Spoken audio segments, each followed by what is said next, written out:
Malakan itu sebenarnya apa tuh namanya? Ambil sedikit bukan, ambil sedikit juga berapa sebenarnya apa tuh lah? Karena Amras Ahmad dan David berapa baca teman kita boleh mana? Amma sebenarnya apa tuh kan? Wali dua tiga dulu, Tayata, Galatoma, Naga maka kita kita sebenarnya.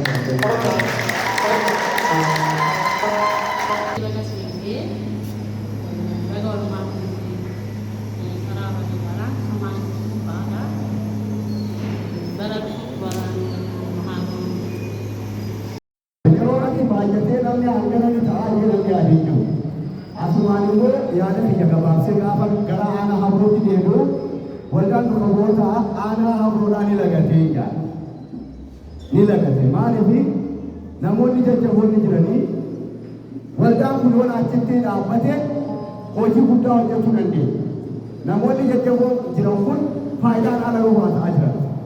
Aanaan habruudhaa immoo aanolee godina argee jiran keessaa tokko isheen guddoonis isheen amantoota hedduu qabdus ana habro kanaaf wanti kun yaadama keessa yoo nu galee fiduudhaan akkanumatti aanaalee hedduurrattis tajaajila kana babal'isuudha. Waldaan nu qabroota ija keenya namuu kun beena kana ibsuuf illee barbaadu yaa'u ani immoo kan hin jiru baadiyyaa irratti waan ta'eef kanaaf namoonni bilbilaanis orguma qabdan habro irratti wanti kun akka nu dhaabbatuudha gaafii biyyaa yaa'u galatoomaadhaan isin